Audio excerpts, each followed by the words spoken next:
らっしゃいませ。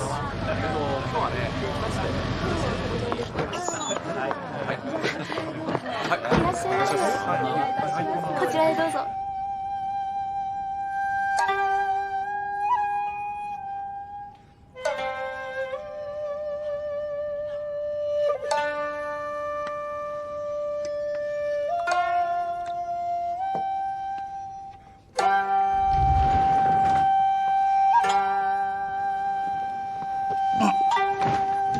你谁呀你？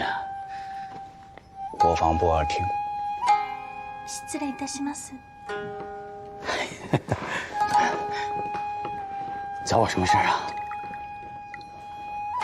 徐先生，听说你从保密局侦防组于队长手上买了绝密情报。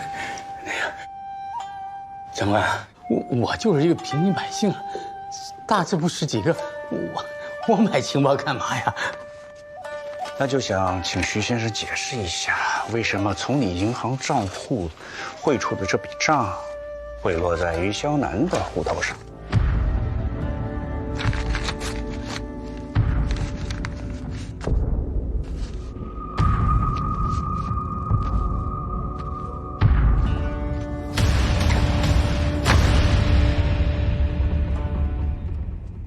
那于肖楠确实是偷了情报，卖给了那个叫徐山的二道贩子。是。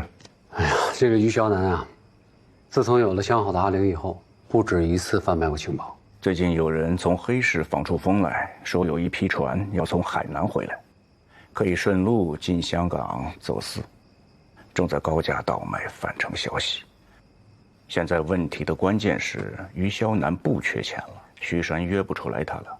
他不再贩卖情报，我们就抓不住他的马脚。如果想办法让他缺钱呢？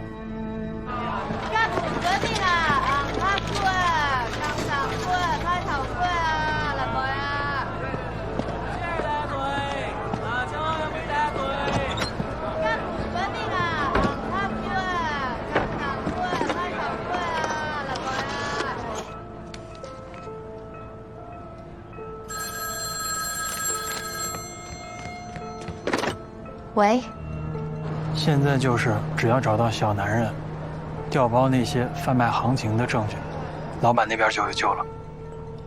但这小子突然按兵不动了，我们没法找证据啊。这个小男人不是想给那个谁买婚房吗？给他一点经济上的压力，看看能不能逼他露马脚。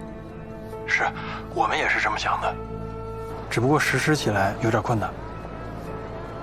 你看需要我做什么？以您的身份，本来不应该让您出面的，但是现在最重要的就是把老板弄出来，所以只能麻烦您配合唱出戏。好的，好的，吕太太，那我们就斗公馆见啊！好，再见。昌昌回来了。哎，妈。夏经理，我们又见面了啊！是。上次我跟您说的爱国西路37号那个房子，我回去跟我先生商量了一下，我们很喜欢，还是决定买。所以呢，请您跟房东商量一下。好为难呀，我太太，我上回跟您说过了，那个卖家是在保密局当差的，虽然只付了定金，但我也得罪不起呀。夏经理，不瞒您说啊，我是东南军政长官公署的家属，我的先生是上校处长。我不知道您说的那位买家他是保密局当什么差的，我看看可不可以让我先生跟他去商量一下。好为难呀！哎呀，你不用为难，您放心，违约金全我们来，只要房东同意。您看，我们的付款方式很好，是一次性付清啊，那总比他等着慢慢凑钱强吧？哎呀，太太，你的诚意真是，哎呀，我很想卖给你，可是你看，神仙太多了，这庙只有一个，我好为难呀。你说我得罪，我尽全力。夏经理，哎呀那个房子您先别卖，你不是全款吗？我也付得起。您再给我几天时间，你先坐。你看我说话都说不利索，你先坐，别急，咱琢磨琢磨这个事儿。你最快能多久全款？后天我当面放在您面前，让。嗨，我没好意思跟你说，那边卖家还加价了。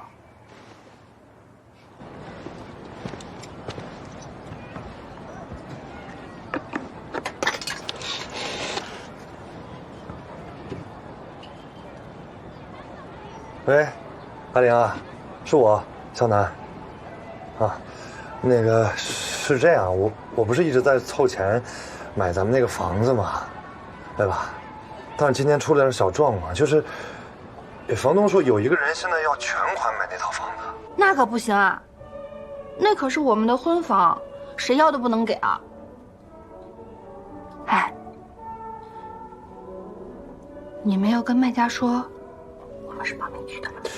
我肯定说了呀，但是对方是一个上校处长，然后房东那边他也不想得罪，他也不敢得罪嘛。你看这样行不行啊？就是我说给你那个彩礼啊，我能不能就是我先不给，然后我先把买房子的钱凑齐了再说，你看行不行？那怎么行？彩礼你可不能赖啊！你要是真没有彩礼的话，那婚就不用结了。我明白。那行，那个我彩礼钱1分都不会少给你的，我自己想办法。还有那个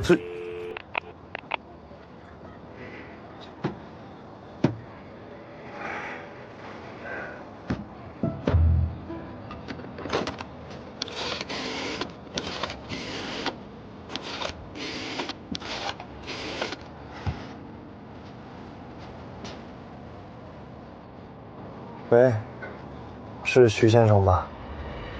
于湘南。进。张处长，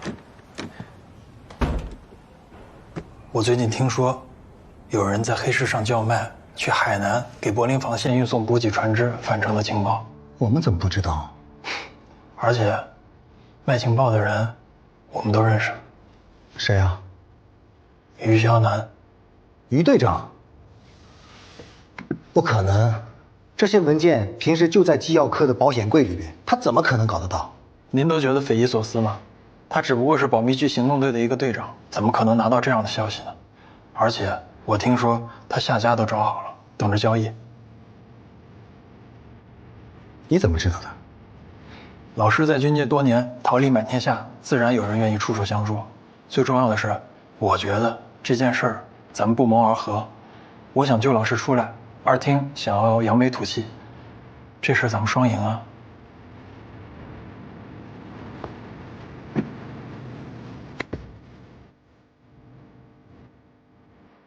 你想要做点什么？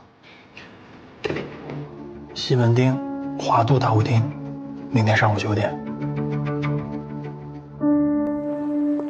聂曦从国防部放出来之后，第一时间就去了吴公馆，然后又匆匆赶回了国防部宿舍。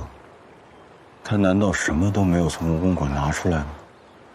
可能他去吴公馆不是为了带走些什么东西，而是为了销毁些什么东西。好啊，我欣赏你这种思考问题的方式。如果这次真的能够坐实吴次长和聂曦的共谍身份，那么你渗透聂曦的任务就结束了，可以回侦防组了。明天我们就应该可以收网抓于啸南了，是聂副官提供的线索，没想到他还真有办法。张处长，不是这个聂副官有办法，而是吴次长在军界树大根深，人脉甚广，再加上总裁对他的器重，愿意帮助他的人自然不少。原来，您之前让我去查机要科的文件登记表，又问了我绝密档案的保管程序，是要下这么一大盘棋。成败还未可知，如果成了，给你记头功。我这么做不是为了功名利禄，但是有一点你一定要记清楚，这件事从头到尾，你一点都不知情。如果失败了，一定要跟我撇清所有干系。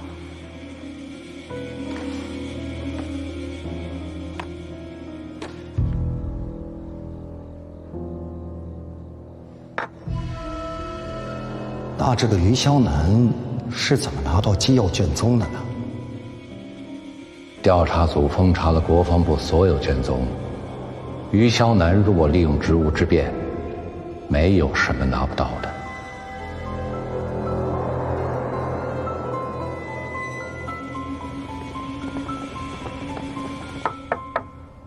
进。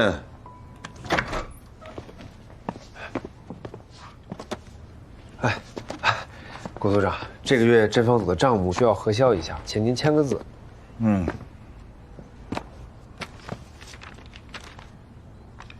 于霄南领了2套微缩胶卷，他什么时候领的？他用途写清楚没有？这个我不记得了，您要去总务处查才行。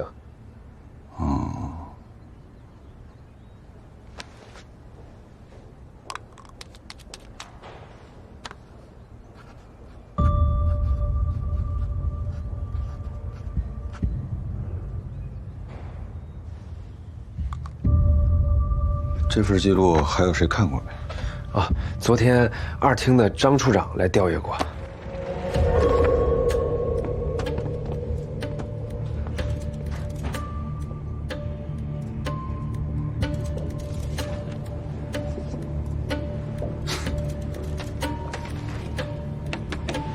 于霄南是不是自己一个人来的？组长，我错了，组长。你别说错，说事儿。这几次确实是他一个人来的，他替小崔签的。哎，那行，他最后一次是哪天？就是昨天晚上，他洗了好多照片，但是我不知道他洗的是什么，他不让我看，他说他是机密。算账。组长。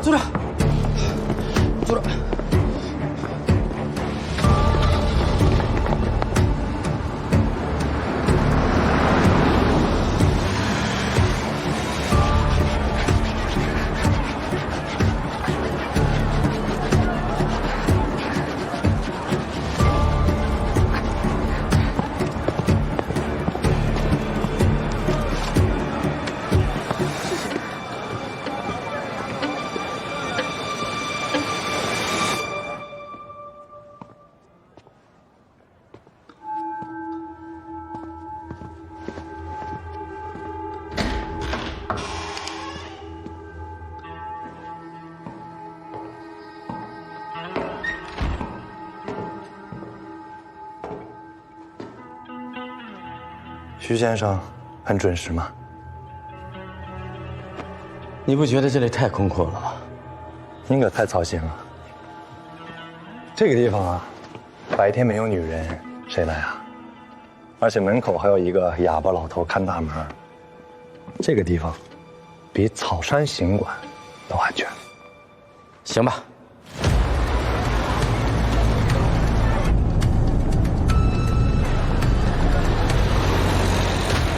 今天是个内部会议，保密局和2厅对海东青泄密的事情进行联合调查，已经进行了数日，但是意见一直不统一。建峰同志今天是专门来听取情况汇报的，大家各抒己见吧。我是来听海东青泄密案调查组的汇报工作，也想听听吴次长的个人看法。毛局长，你先开始吧。在调查组成立之初，我们第一时间封存了国防部内所有的涉密文件，并采用了国际上最新的检验技术，在作战厅机要科的海东青文件夹上发现了多枚指纹，其中就有吴次长。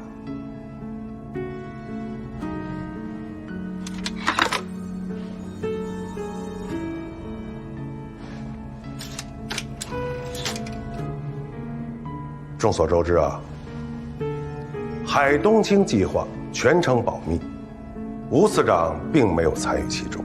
那么，在海东青计划的文件夹上，为什么会有吴次长的指纹，所以，我们完全有理由认为，是吴次长利用职务之便，盗取了海东青文件，导致计划泄密。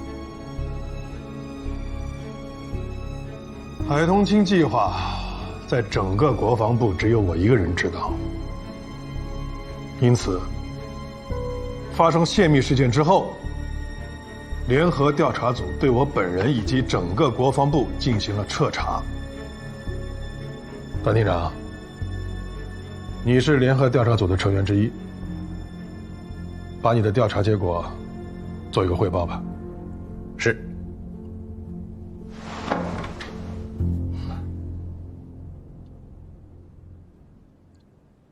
根据我们2厅的调查，在海东青计划制定期间，吴次长都在全力以赴地忙着接收黄捷兵团回台的工作，并无越界行为。这次保密局提供的海东青文件夹上的指纹，有周总长的、吴次长的，还有吴次长的秘书聂曦的，但却唯独没有周办张副官的指纹，这就让人有点奇怪了。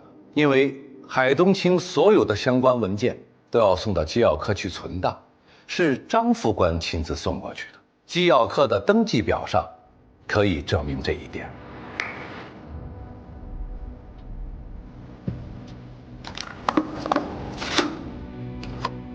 明明是海东青文件，为什么会没有张副官的指纹？这中间究竟有怎么样的蹊跷呢？所以在没有其他证据佐证是吴次长泄密之前，我们2厅认为，说是吴次长泄密，证据不充分。那吴次长的指纹怎么会出现在文件夹上？毛局长说的太对了，吴次长他的指纹确实出现在了不该出现的地方上。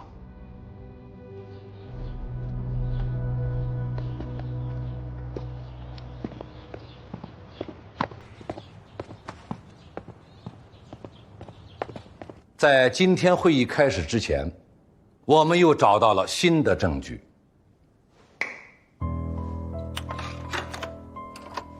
这封有着吴次长指纹的海东青文件夹上，我们有了非常大的发现。我们发现，在文件夹的内侧有书写的痕迹，踏出以后发现，竟然是吴次长的批语、签名，还有日期。这说明了吴次长曾垫着这份海东青文件夹签署了其他文件。有幸的是，他签署的其他文件也被我们找到了。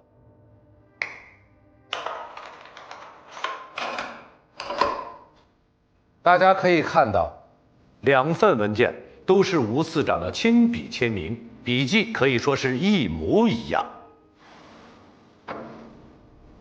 这是我拿黄捷兵团的文件夹垫给段厅长签的字，当时段厅长也在场。是，这怎么会出现在海东青文件夹上呢？难道是我当时偷看海东青文件的时候，胆大包天，拿海东青文件夹垫着给2厅签字吗？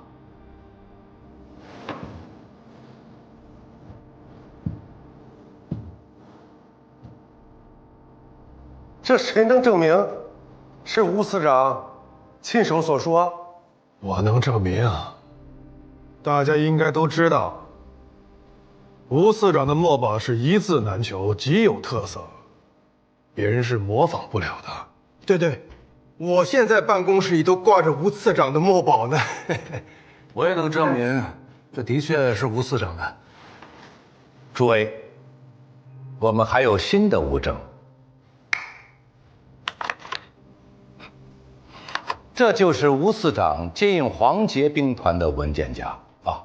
在这里我多说2句，得到了英国军情6处的帮助。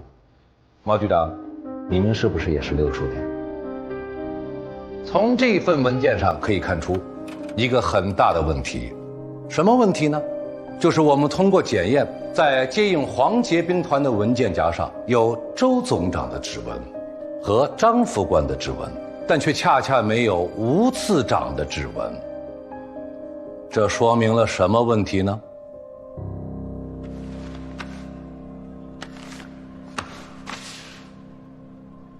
一共3张，不单卖。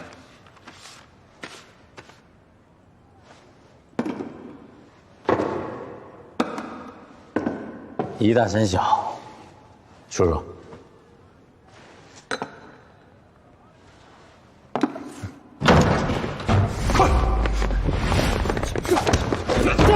注意路，这松开！知道你们抓的是谁吗？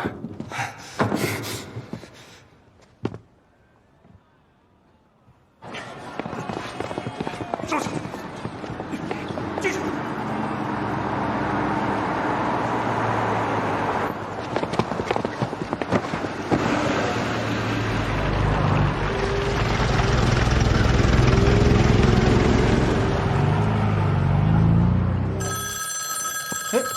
哎，我的，应该是我的。我是聂西。好。你是说有人故意调换了文件夹？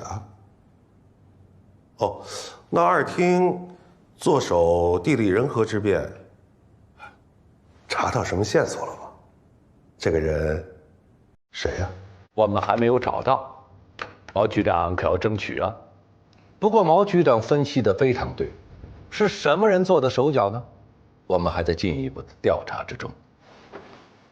综上所述，是有人将海东青文件夹和接应黄捷兵团文件夹进行了调换，以便混淆视听。会不会是故意栽赃陷害吴司长呢？此意不明。但是此计虽险，胜算却高，操作起来又方便。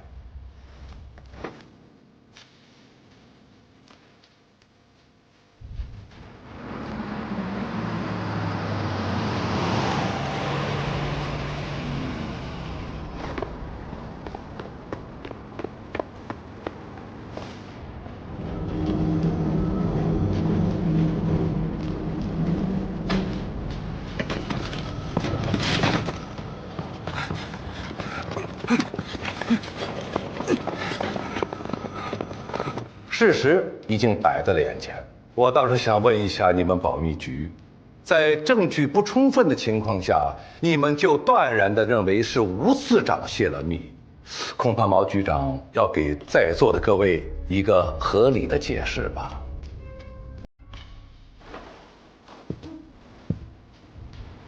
建峰同志，各位，二庭现在拿出了新的证据，证明我们保密局调查的不够彻底。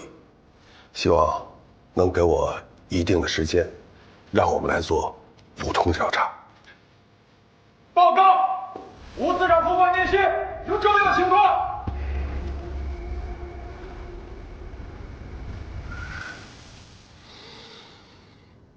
报告，吴司长副官聂西有重要情况。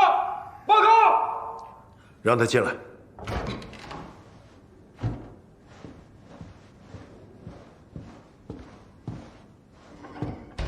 报告各位长官，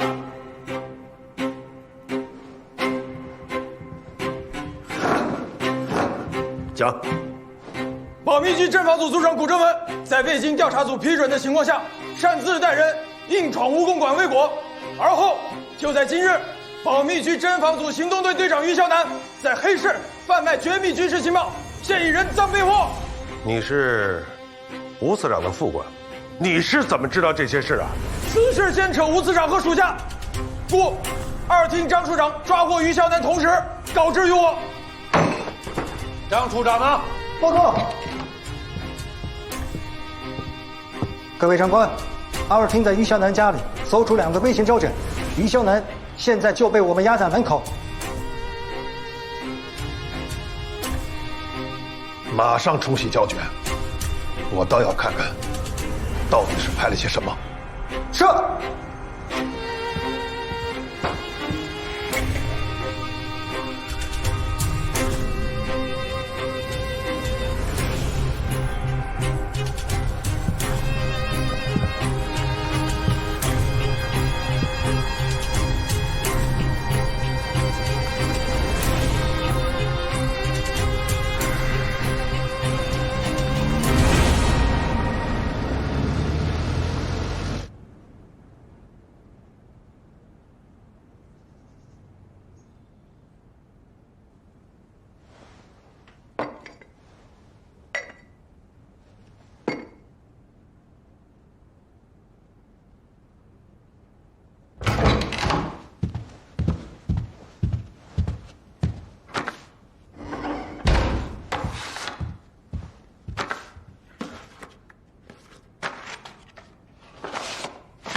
拍的真够仔细的呀！啊，海东青计划里所有的绝密文件一个不落，全拍进去。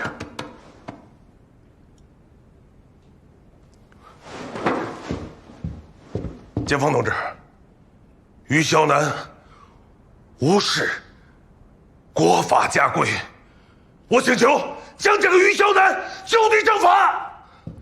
哎，你先坐下。王仁凤，你别坐。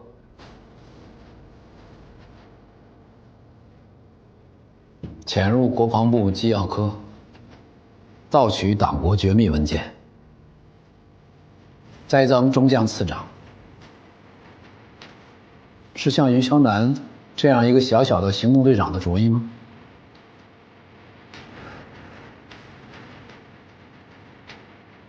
王仁凤，你们保密局侦防组的组长是不是叫古仲文？是。本队长，在，此事必须彻查。是，于肖南调换文件夹，栽赃陷害吴次长，偷拍并贩卖军事情报，致使海东青计划失败，罪不可赦，立即批捕，包括他的上司古正文，从即刻起解除对吴次长的监禁。保密局2厅联合调查组解散。散会。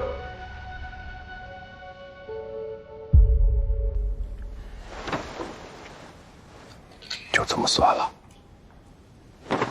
吴次长，让您受委屈了。感谢前锋同志替属下周全，多亏了毛局长当时谨慎，没有批准搜查在下家中的搜查令。若是批准了，在吴某家又什么都没有搜到，毛局长此刻会不会更尴尬呀？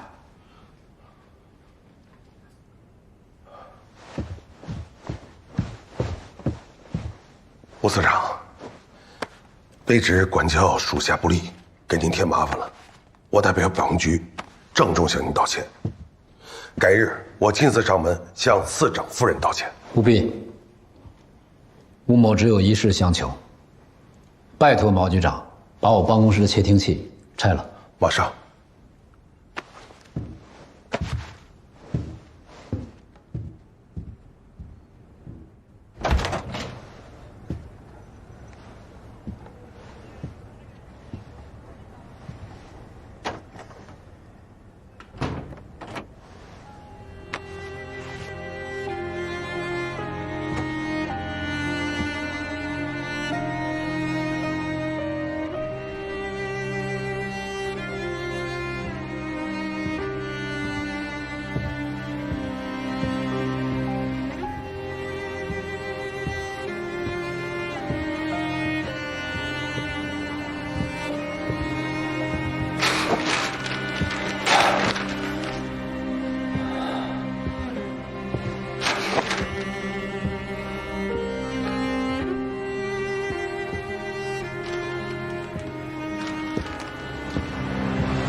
帮我沏茶。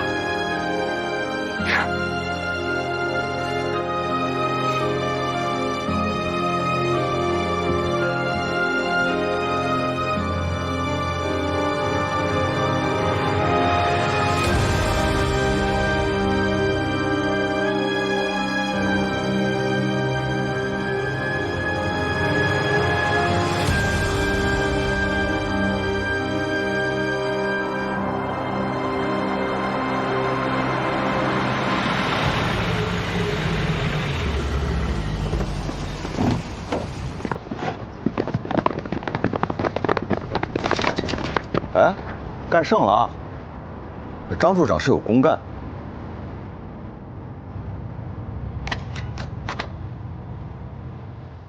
请开。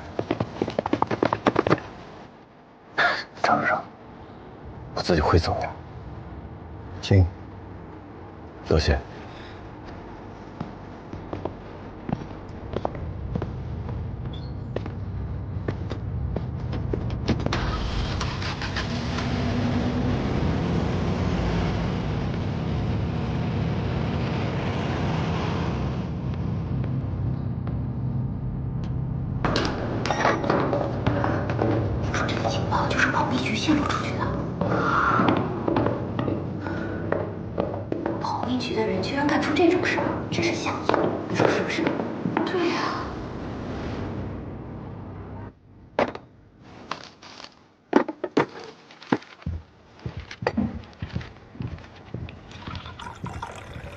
报告吴次长，监听设备都已经全部拆掉了，也检查过了，没有问题了。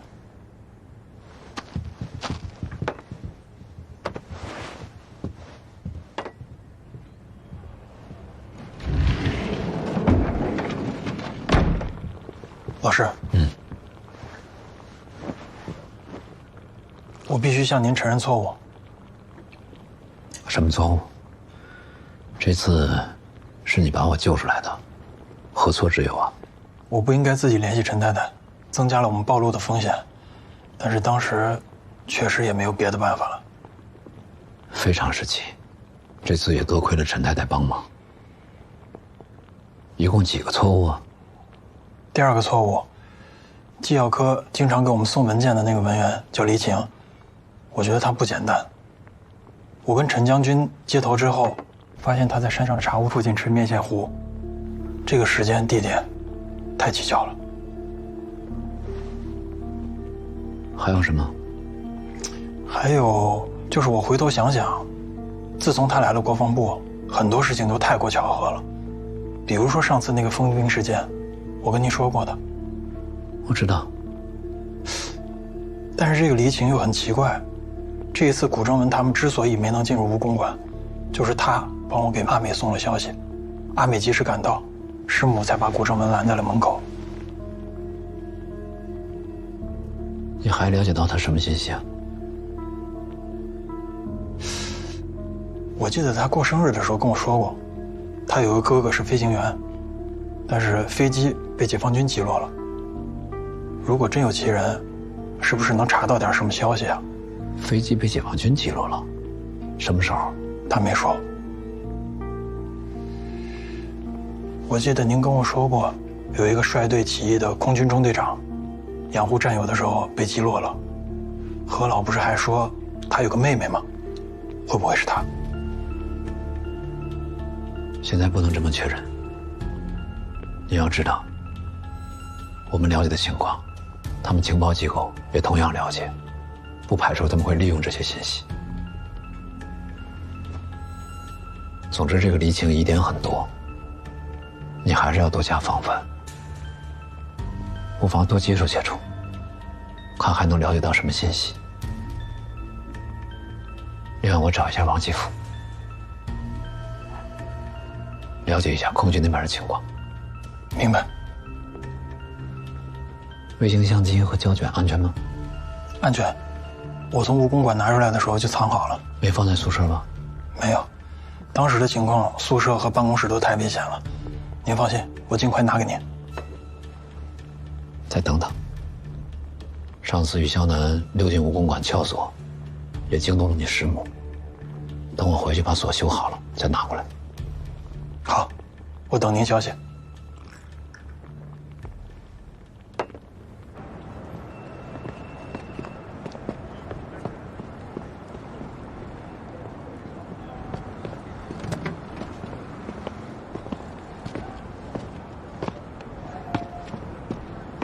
小钱，我今天跟聂副官走，你开车直接回吴公馆吧。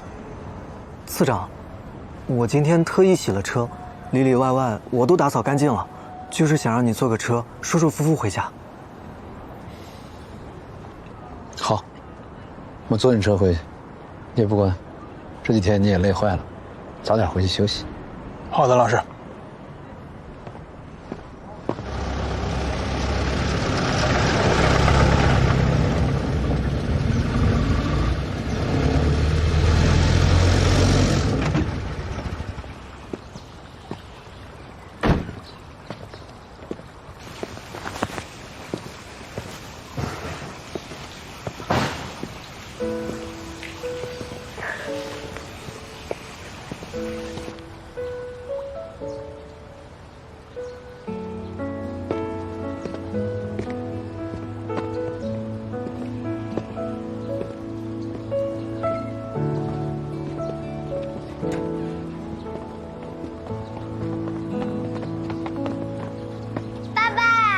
出差回来了，你给我带礼物了吗？带了。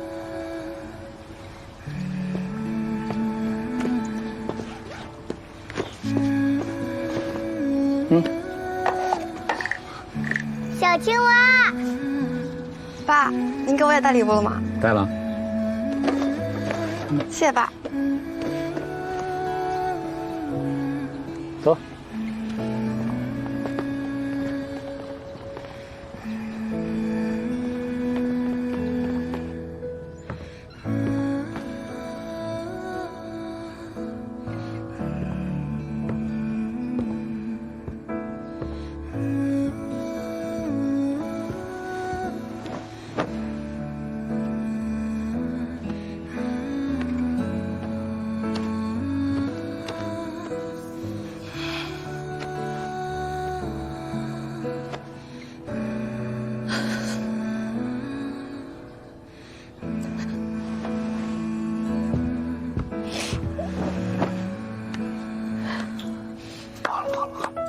没事了，没事了。你哪来的钱啊？还有时间去买礼物？回来路上买的，跟小钱借的钱。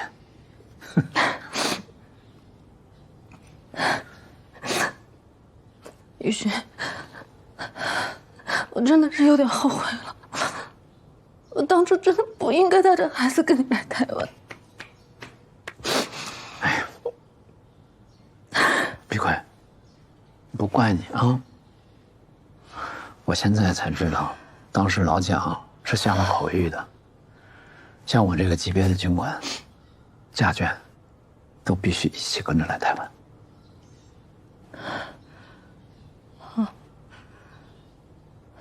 好了，好了，好了。哎，干嘛去？陪我坐会儿。我去把钱给小钱还上。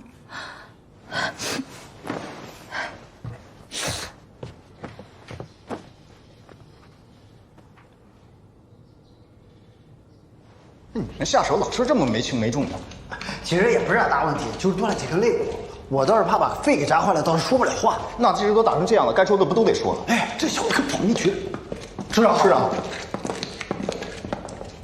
这可不是我们审讯时候打的。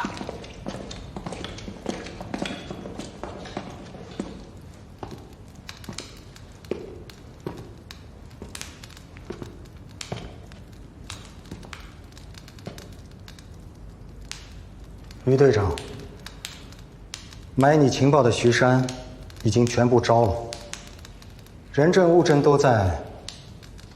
你还有什么想说的吗？没什么好说的，为了发财偷了情报嘛。而且海东青计划失败与我无关的，我是在海东青失败后才卖的海东青情报。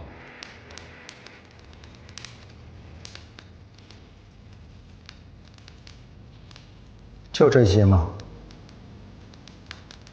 海东青文件夹被调包的事儿，跟你们组长一点关系都没有吗？我跟你说了很多遍了，你怎么就不信呢？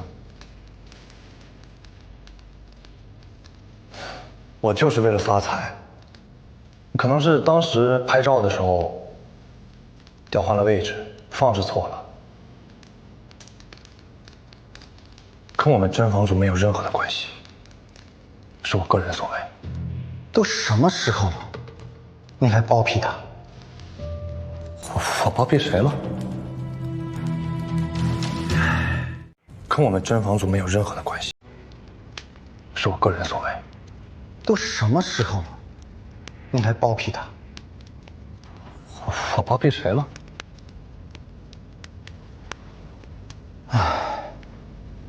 看来我们对你还是太客气。于队长，那就请你继续受点苦吧。我再说一遍啊，这件事情从头到尾我毫不知情。既然是于肖楠被抓了现行，那就只能是他一人所为啊。你上坟烧报纸，你糊弄鬼呢？要不是你的指使，他怎么会知道海东青文件夹的存放地呢？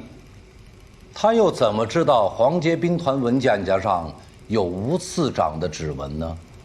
于肖楠已经做了那么多年的行动队队长，打听一点消息的能力他还是有的嘛。至于怎么调的包，我真的是什么都不知道。我建议您还是去问一下于肖楠本人。古正文，你倒是把自己摘得干干净净啊！不敢。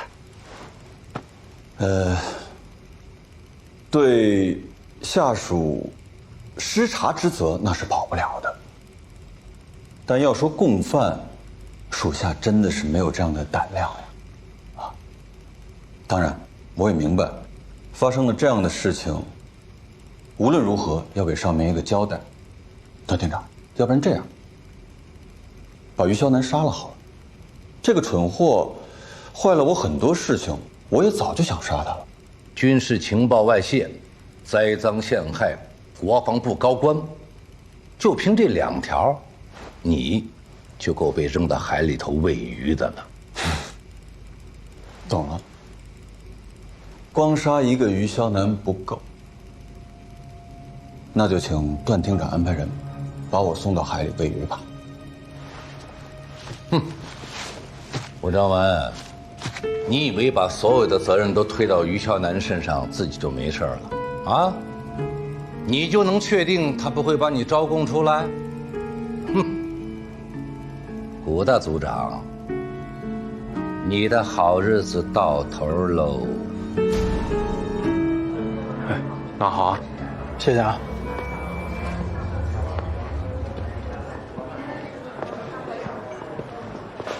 张处长，哎，坐。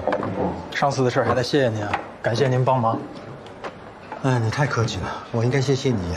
怎么了？愁眉苦脸的，有心事儿？还不是古正文和于肖楠的事儿，对他们的审讯非常不顺利，段厅长亲自上阵也不管用。哎，他们俩一个是拒不承认诬陷次长，另外一个把所有事情都推给了下属身上。虽然也能定罪，但最多就是个渎职罪。如果古正文全身而退的话，对保密局打击太小了。段厅长都急眼了。那您觉得于肖楠为什么敢咬死不松口啊？他觉得古正文肯定会救他呗。对啊。那如果他知道古组长压根儿都没打算救他，还把所有的事都推到他身上，他怎么想？妙，妙。你慢慢吃，我先回去了。走。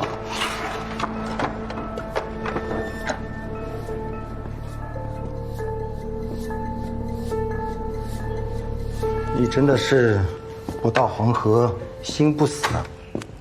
我再说一遍，这整件事情从头到尾我毫不知情。既然是于肖楠被抓了现行，那就只能是他一人所为。你上坟烧报纸，你糊弄鬼呢？要不是你的指使，他怎么会知道海东青文件夹的存放地呢？他又怎么知道黄捷兵团文件夹上有吴次长的指纹呢？于肖楠已经做了那么多年的行动队队长，打听一点消息的能力他还是有的嘛。至于怎么调的包，我真的是什么都不知道。我建议您还是去问一下于肖楠本人。古正文，你倒是把自己摘得干干净净啊！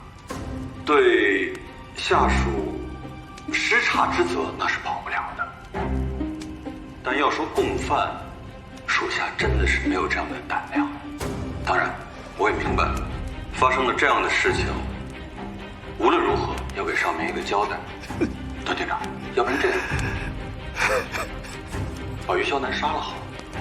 这个蠢货坏了我很多事情，我也早就想杀他。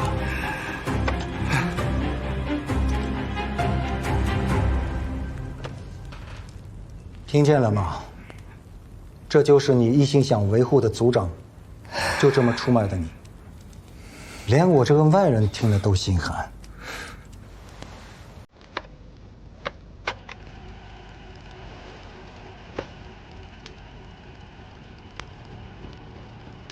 海东青文件和黄杰兵团文件的编号、存放位置，的确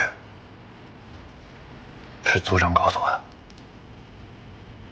他让我撬开一厅的保险柜，然后交换文件。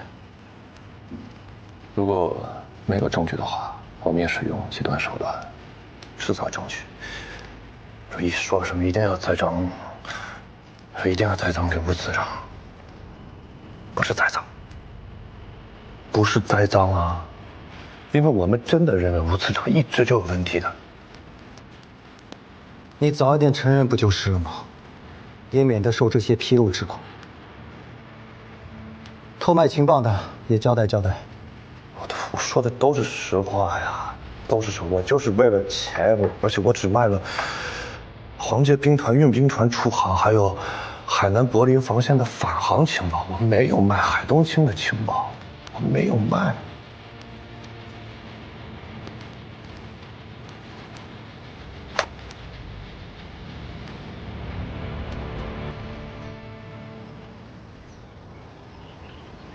严重吗？要不要去医院看看？啊，没事，可能就是前2天累着了，休息一下就好了。聂曦电话说是病了，要晚点去。喂，聂曦啊，你今天别来上班了，就在家好好休息。反正也没什么重要的事情，估计这2天累坏了。你要实在不行就去趟医院。没事，老师，我休息一下，晚上我去家里把东西拿给您。嗯，好，正好晚上王继福也过来。好，继福要来啊？又生病了？要多少水？好。生病了？啊。要不要去医院看看？没事，吃了药休息一下，不行再去医院吧。有事打招呼啊。说实话，这个审讯结果我是不满意的。古正文和于肖南只是栽赃吴次长的罪魁祸首，并没有在帝日之前泄密。那谁来承担海东青计划失败的责任呢？总长，卑职以为，也只能都算在古正文和于肖南头上了。于肖南在倒卖情报的时候被现场抓获，并且我们也有他们偷拍海东青计划的证明。总长，他说是在第1日后拍的，除了古正文，谁能证明呢？也不排除在第1日之前就拍了呀，并且传到了情报室长，共谍花重金买去，从而导致海东青计划的泄密。这种说法，证据链就清晰完整了。我们也好给上峰和吴次长一个交代。还有总长，我们也总不能让保密局压在我们头上呀。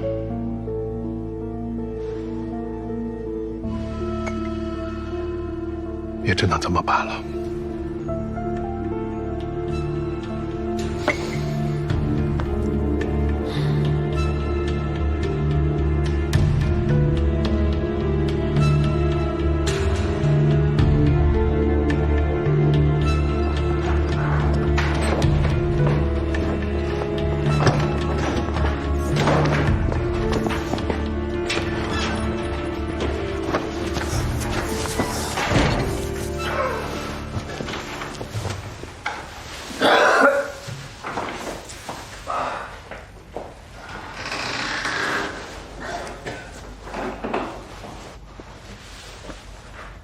谷组长，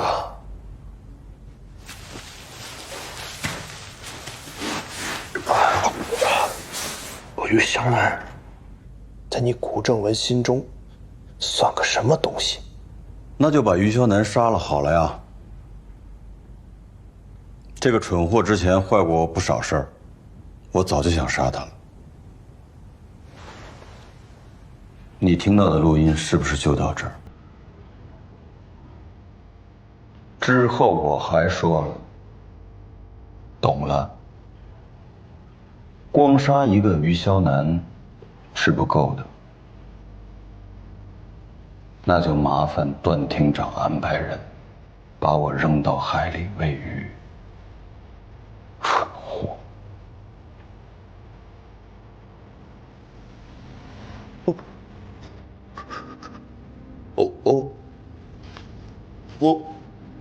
我又想错了，组长啊！在我死之前，我想安静。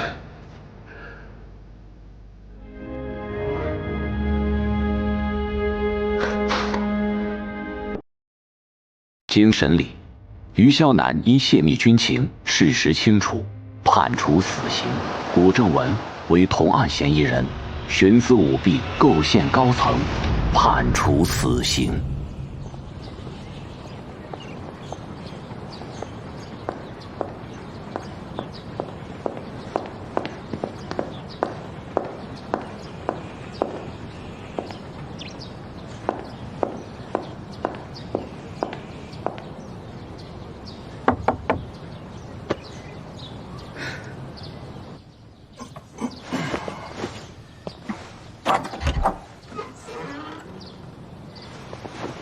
你脸色怎么这么差？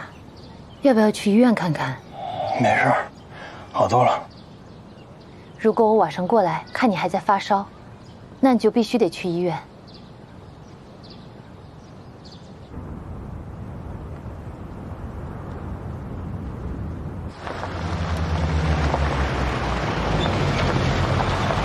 停车。请问你找哪位？高姐，吴太太。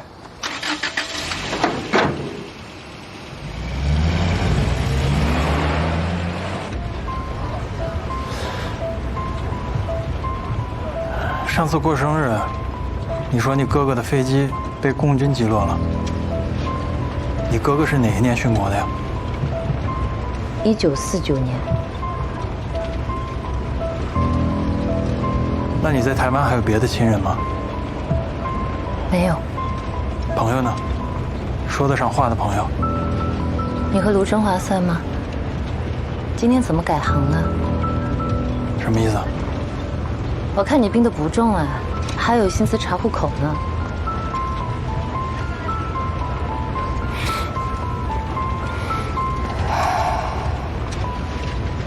妈，我饿了。再等一会儿，马上就好啊。来，姐夫，您家现在门口阵仗够大的。这周总长体恤，非要配个警卫班，1天3班倒，我总觉得太过铺张。早就该给配了。当时我们刚搬过来的时候，部里说给配，你姐夫不同意。我姐夫青年有好脾气，但保密局就那么硬闯，太目无法纪了。坐，姐夫。你怎么才来呢？海东青行动以后，基地严控我们外出次数，申请了好半天，现在才放出来。聂曦呢？还没到吗？一会儿就到。等等他，等等他，喝点，喝点。喝什么喝呀？他都病了，赶紧吃吧。先吃。建成，快吃吧。孩子们也饿了。你不是饿了吗？来来来。聂曦来了。吃点吧。哎，好。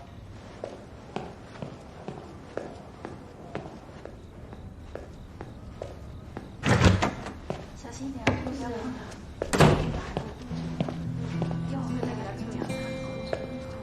这个小心啊。这么烫，为什么没早点来？要不师母给我打电话，我都不知道。一直工作走不开。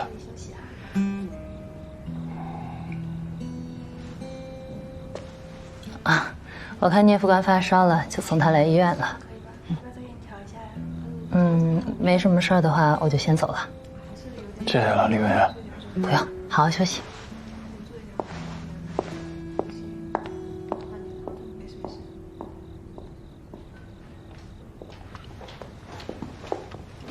工作重要还是命重要啊？上次没发烧骗我发烧，这次真发烧了，还躲着藏着啊？没有。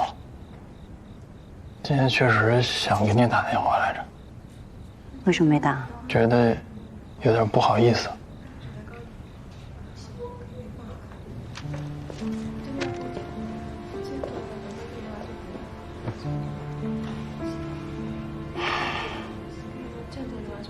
你同事送你来医院，然后你跟我说不好意思。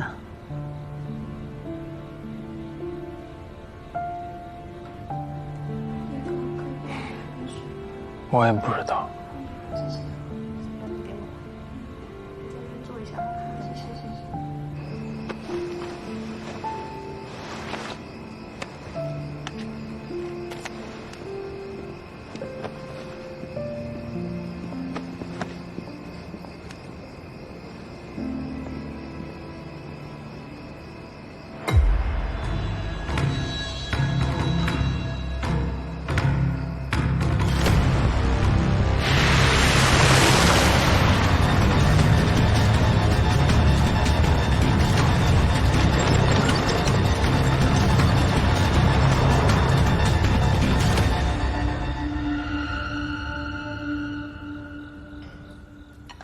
林志熙啥情况啊？咋还不过来啊？我就给他打个电话。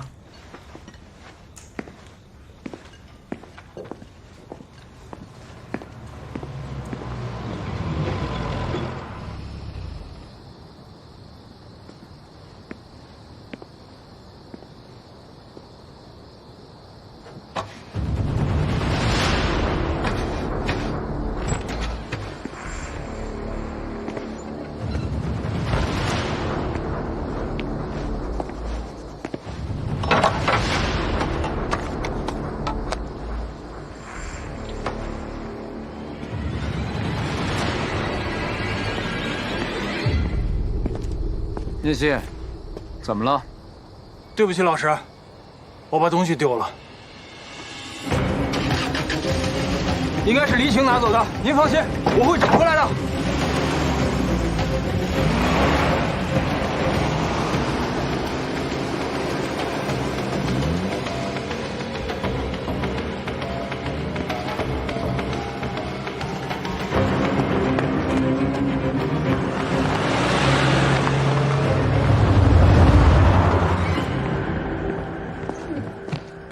你陪陪继父吧，我带孩子们上楼先睡觉。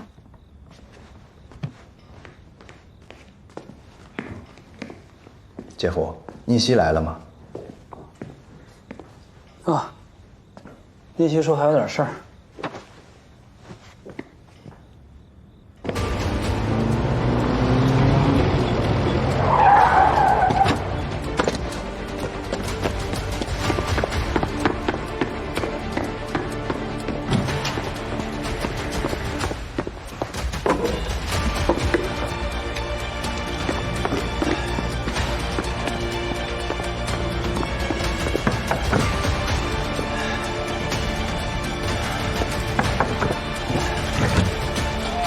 聂副官，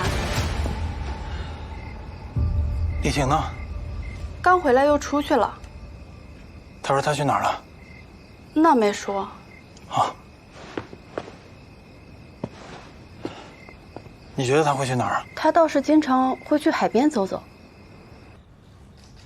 继父啊，我上次让你帮我查那个姓黎的殉国飞行员，你帮我查到了吗？姓黎的没查到，但是您说的林峰查到了。1949年4月，在直飞任务当中被共军击落，壮烈殉国。1949年4月份，共军还没有恐军，怎么击落我们的王牌飞行员？您也觉得奇怪吧？我们空军内部都知道，他是投共了，被我们自己人打下来的。上面觉得丢面子，才对外公布是被共军击落，殉国了。这个林峰还有什么亲属在这边吗？听说他有一个妹妹，以前在南京大学上学，台湾以后我不太清楚了。妹妹多大？听说他妹妹比林峰小4、5岁，这么算的话，现在25、26。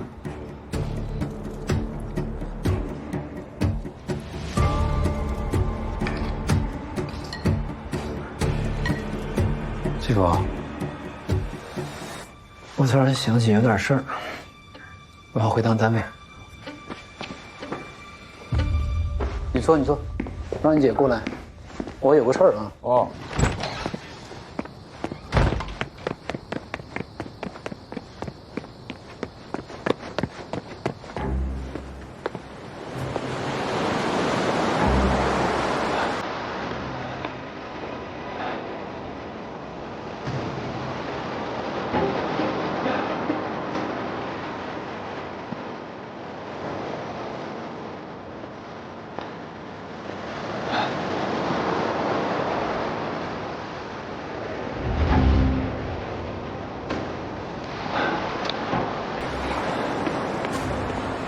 我东西呢？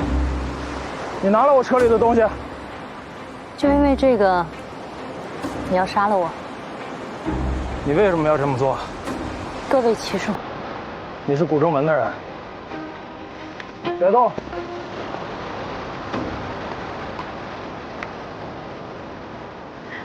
别紧张嘛，聂副官。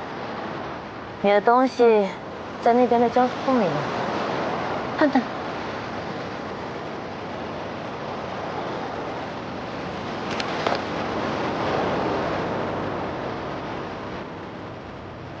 你来国防部就是针对我？当然。看来我针对的没有错。我来这可不是追寻什么爱情的，我是要报仇的。报什么仇？你们杀了我哥哥！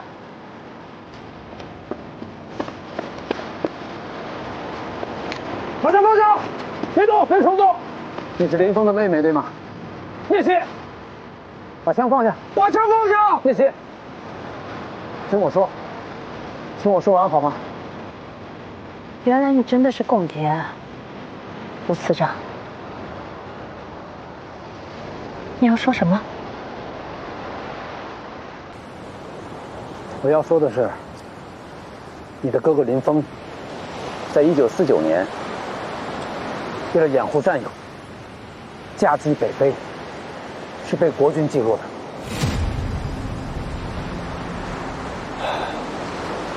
你胡说！我哥哥他明明是被共军击落的。49年4月，解放军还没有空军，怎么击落你哥？听我说完。我身上有一封信，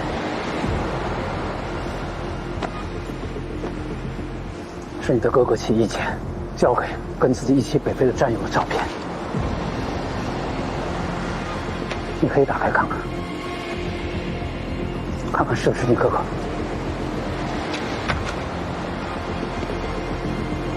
聂西，把枪放下。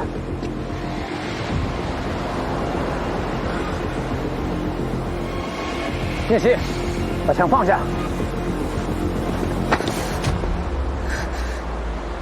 你可以选择现在开枪，你也可以选择先看看这封信。你哥哥现在已经被新中国政府追认为烈士了，你是烈士，我们受上级组织委托，要找到你，并且要把你送回大陆。我凭什么相信你说的？你可以不相信我说的，但你至少应该质疑他们跟你说的那些的真实性。别紧张，我们现在在台湾，我们跑不掉，你可以选择把这些证据上交，而我选择相信你是林强，给自己一个选择的机会，好吗？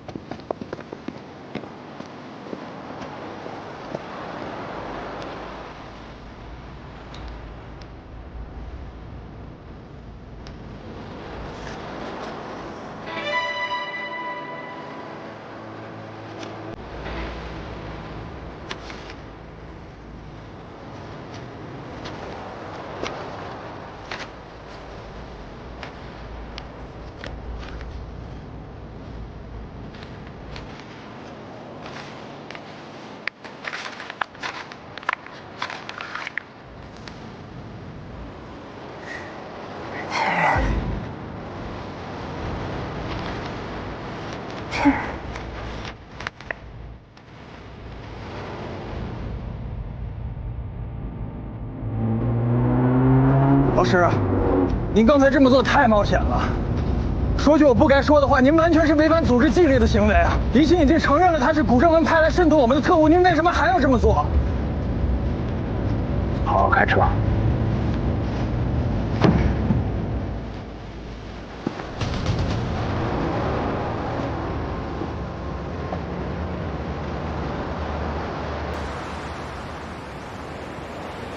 您就那么笃定他不会开枪吗？没有那么笃定。那您为什么要阻止我动手啊？因为我确认她是林峰烈士的妹妹。是。就算她是林峰的妹妹，她就一定不会告密吗？现在东西在她手里，隐患太大了，老师。在我看来，您的安全才是最重要的呀。如果因为我的安全开枪杀了她，我会愧疚一辈子的。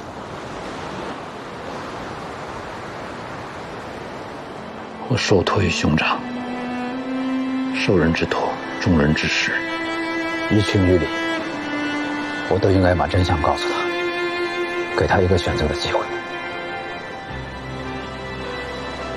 而且我现在知道他在犹豫，如果他不犹豫的话，他不会出现在海边。他应该把东西交给保密局里，让我消失了。可是现在呢？怎么办呢，老师？我们要怎么办？就这么等着吗？我们就是看，把您的生死交在他的手里吗？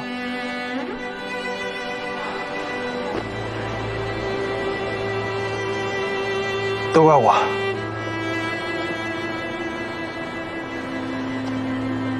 怪我。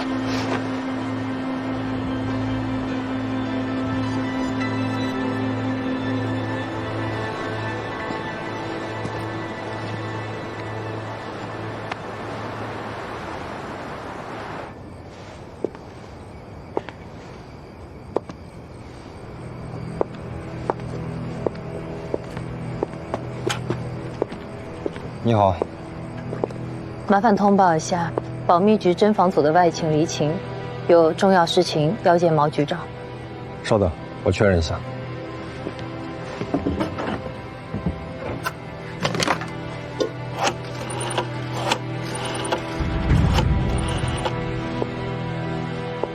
喂，接局长办公室。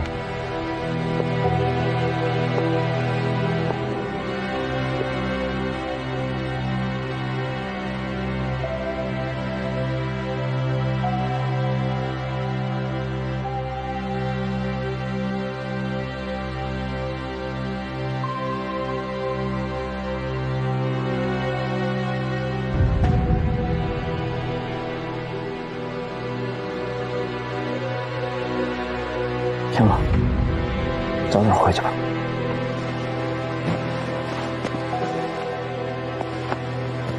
我不想回去。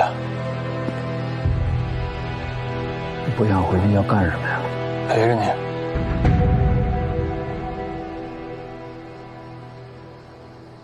陪着我也不用在这儿陪着。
今天怎么办啊？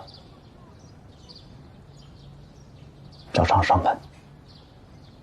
好，那我去换衣服。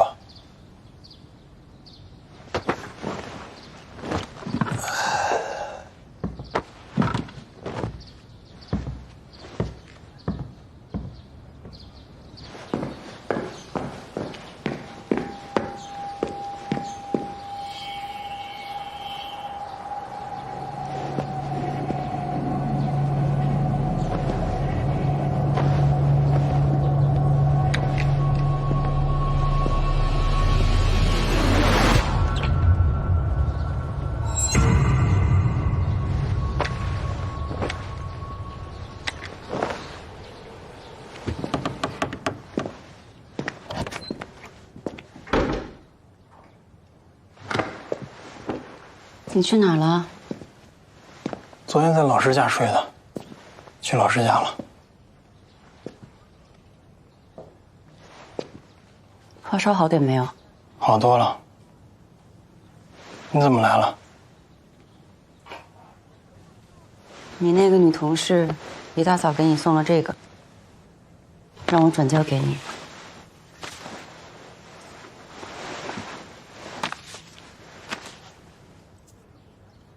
她给了你什么呀？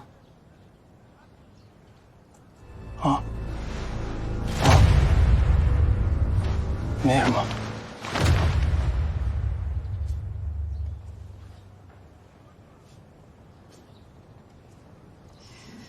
昨天不是他送你来医院的吗？他为什么不自己给你啊？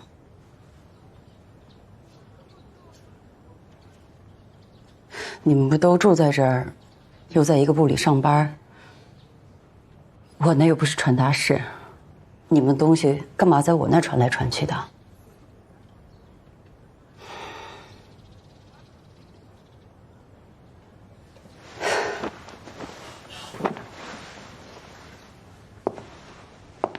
你上次装感冒来医院，他后脚也来了，还告诉了我，你是因为他才受了枪伤。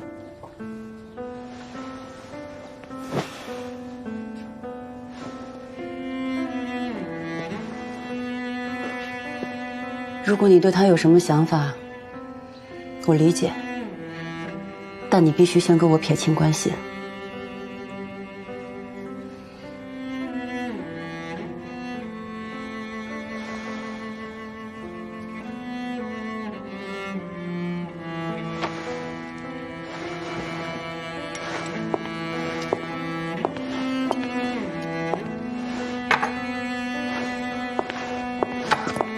阿妹，你可能是误会了。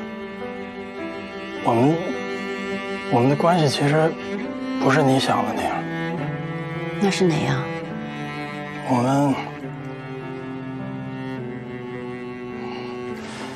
其实我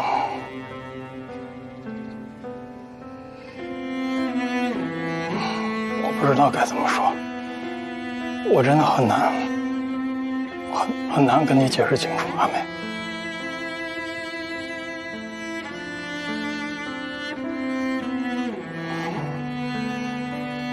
好了，解释不清楚就别说了，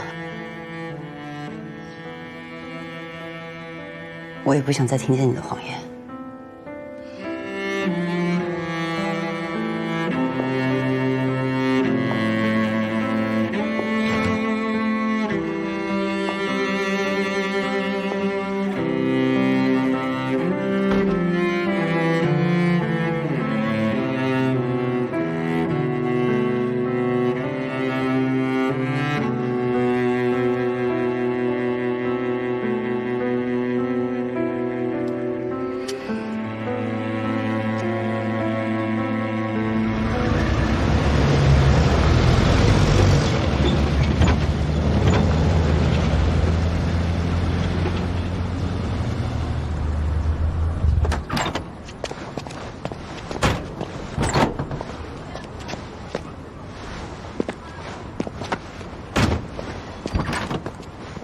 学长，哎，总长，好消息啊！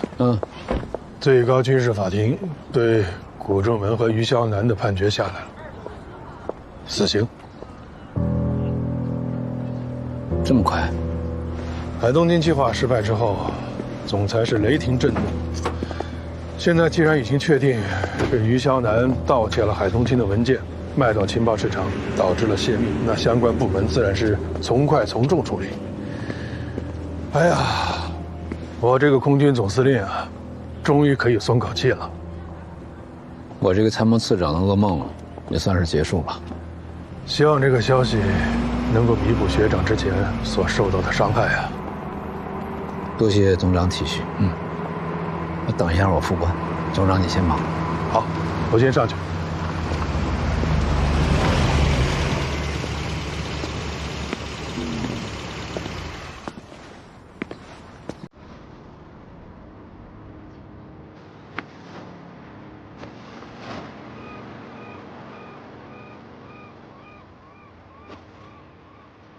怎么对你的？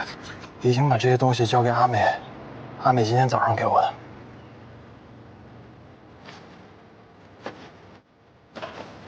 老师，想想都觉得后怕。昨天晚上就差一点，差点我就杀了他。给他一段时间，我想他会变回林晴的。还有一个好消息，最高军事法庭对古正文和于向南的判决下来了，死刑。太好了，老师，终于等到这一天了。古正文这个家伙罪有应得，牺牲的同志们可以瞑目了。去给陈太太打个电话，让她来武馆一趟。好。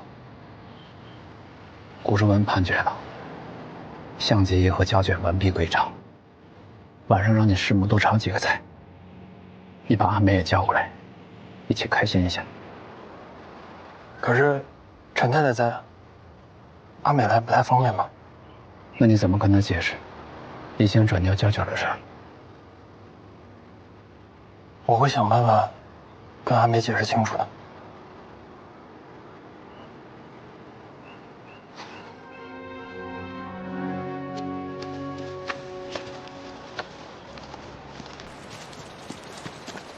老郑，到了，先吃口饭再开会吧。不用，马上开会吧。好。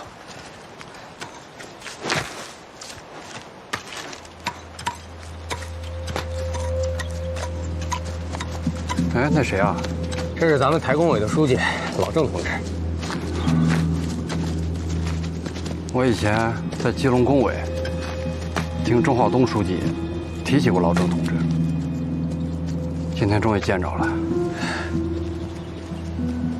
老郑同志这次专门来咱们台中武装基地，一定是上级又有什么新的指示了，说不定咱们又能重新返回机动工作了。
陈志，你帮我看看汤好了吗？好。哎呀，好了，怎么样？好香啊！顶一个人，人就来讲爹人，人要做讲爹鼓，鼓要会讲爹对。对背金讲爹金，金背讲爹义，义背坐讲爹皮，皮背甲讲爹阿，阿爸亮机台讲爹阿公的大大仔。